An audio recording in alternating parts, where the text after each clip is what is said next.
Hi, and welcome back to Dirty Bernie's Garage. So the other day, one of my friends from Facebook tagged me in a post. There was these people giving away some scrap metal. There was quite a few items. One of the items ended up being a push mower. So I, of course, I don't have a truck or anything at the moment, and I really, I would have liked to have the push mower. So I messaged a woman. I said, "Would you mind if I grab just the push mower? I repair them and everything." She was fine. She said, "Yeah, go ahead, come get it." So I thought that was really nice of her. Anyway, so we got to talking, and I told her I repair mowers and whatnot. And she said, "Hey, I have one here that actually needs fixed if you want to tackle it." I said, "I'd be more than happy to." So this is it right here. I'm going to go ahead and give you a quick walk around and show you what we got to do on this one. This thing needs a little bit of work to get it back up and running again, but it's definitely nothing we can't handle here. So let me, I'll give you a quick walk around. I didn't even actually look up the year of it yet. It's somewhere in the 2000s, I'm sure. Anyway, we got a Troy Bilt. It actually doesn't have the model on the thing, but 21-inch cut, Briggs & Stratton Quantum. Right, one major issue we got. Both front wheels, they're stuck good. These are the ones, like I mentioned on the other Troy Bilt, they have the steel bushing that's inside the wheel, and what's going on here is they're both rusted to the hubs. So I'm gonna have to pull these hub caps off. I'm gonna spray them down. Hopefully we can get them out in one piece. If not, I'll just replace them. Not a big deal whatsoever. Now for the year, the deck actually on this mower is a really nice shape. I'm actually kind of impressed with that. No rot whatsoever on it. Little bit of oil leakage down by the dipstick tube. We're gonna take care of that. One thing that actually kind of shocked me on it, we have this wire right here. That's actually the kill switch for it. The blade brake is missing completely. So I let the woman know about that.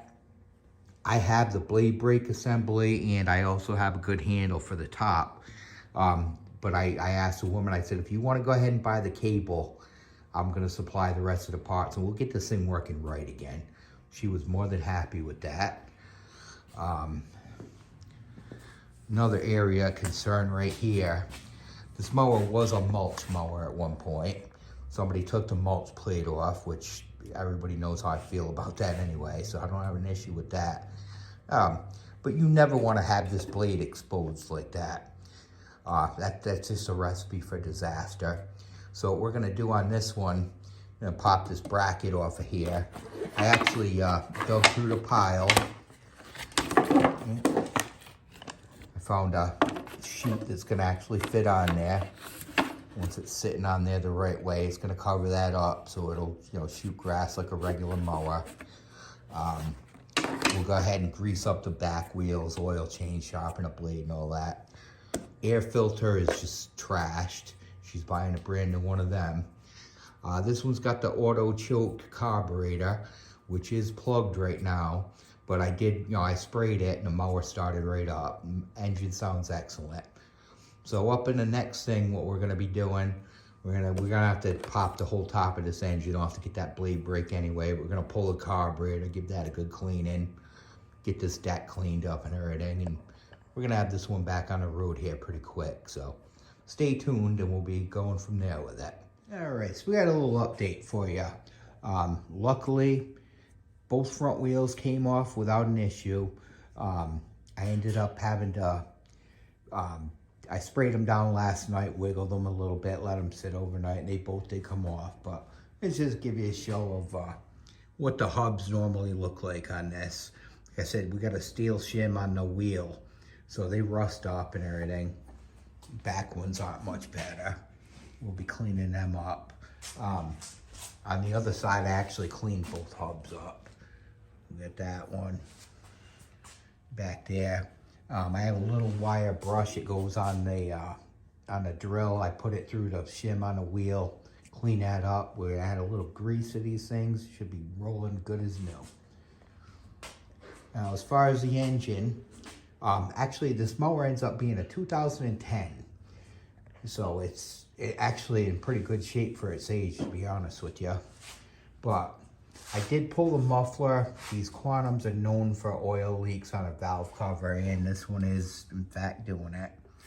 We got that, you know, a lot of grime here. Between that and the dipstick tube, they both cause a little oil issue, but that's nothing we can't take care of.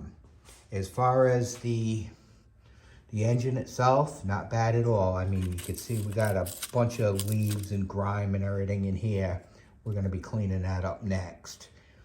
Main area of concern on these engines that you wanna take care of.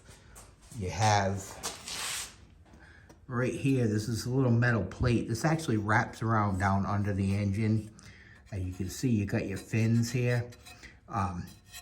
You have, that's called a heat deflector plate.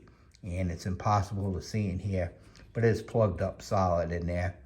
So what I'm gonna be doing, you know, of course I'm gonna blow all this thing out with air.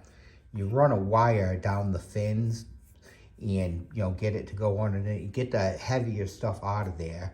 Then you blast the engine with water or whatnot, get the rest of it out. And that's what I'm actually gonna be doing next on this.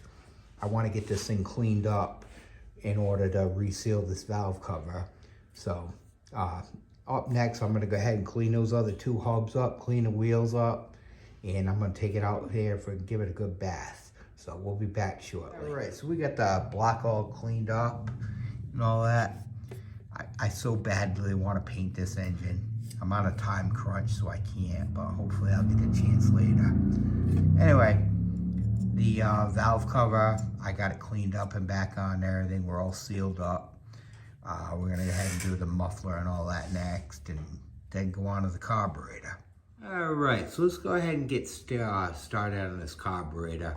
I got the body all cleaned up on it and everything and whatnot. We gotta get inside of it. First thing I noticed, your fuel inlet here, that's blocked completely. I can't even blow air through that. So we're gonna have to check that out real quick. But main thing I wanna do, I wanna get inside this float bowl and see what's going on in here. I have a feeling we got some corrosion and junk and everything. So give me a second, we'll take that apart.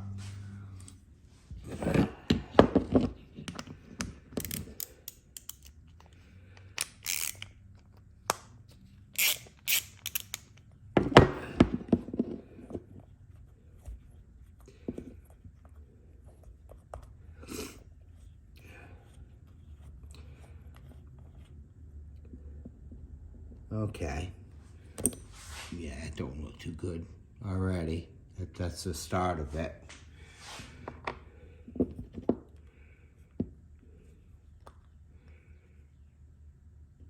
Oh yeah. Oh yeah, look at that. Not looking good at all. Yeah, we're plugged up here pretty good. Give me a few minutes. I'm gonna go ahead and clean this up a little bit, and I'll walk you through it. But all right, so we got this carburetor all cleaned up. The fuel inlet had some corrosion in it and whatnot. I got that out of there. The emulsion tube did have some junk in it. I got that out of there. Here's your float bowl. Little WD-40 steel wool and everything, got that cleaned out. And the jet right here, we got that out, you know, flushed right out and everything. If you guys want, I'll be happy to do a full detailed video of the carburetor rebuild on one of these things. But my problem is I don't use the ultrasonic cleaner. I'm old school. I use just the bare minimum. Wire, compressed air, carburetor cleaner, all this stuff. This is my roots right here. I was taught this way. I've actually expanded on some of the ways that I was taught and everything. I got these carburetors running beautiful. For example, 2010 carburetor. It still got the original float bowl gasket. You don't need to replace it. It's fine. A little WD-40, give it a little shot. It's beautiful. So I'm not gonna, I'm not gonna sit here and tell you, oh yeah, you have to buy a $100 ultrasonic cleaner, because you don't.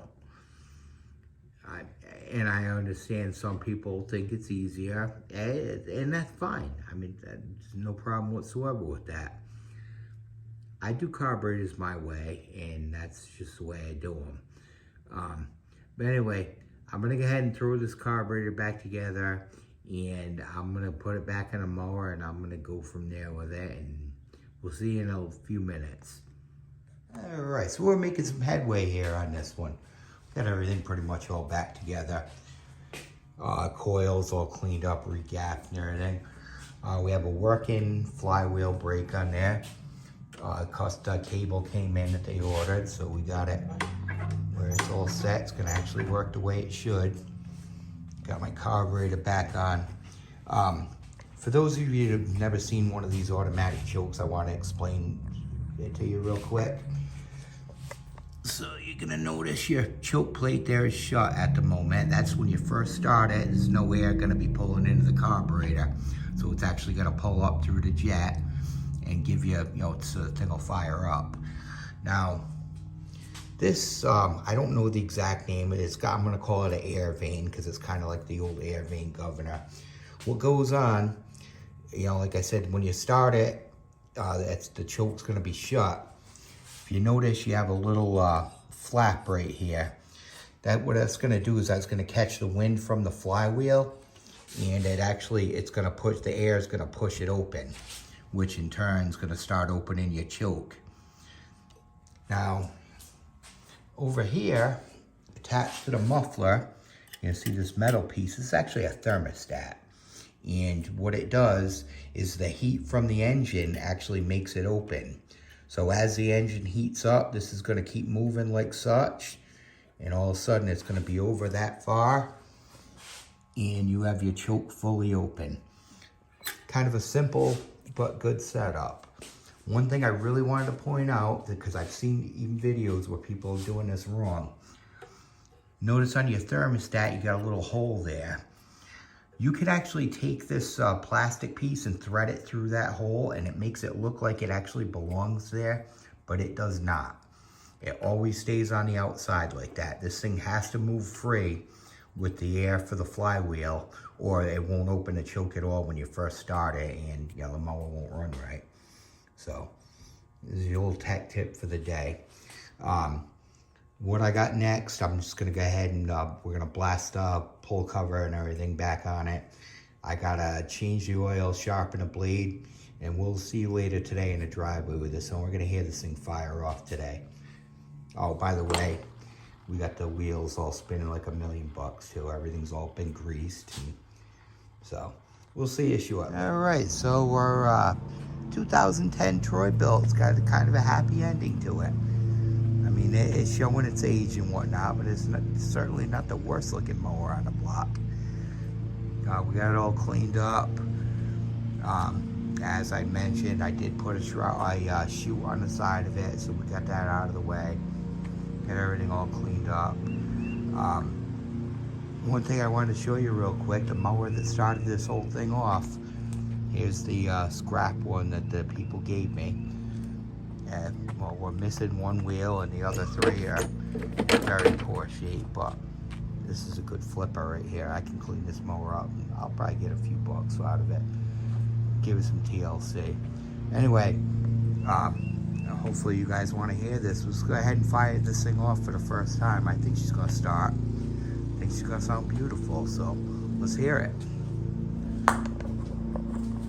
Put you on the stand real quick.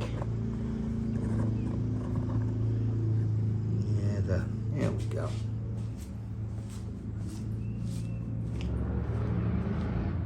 See what she's got to say for us.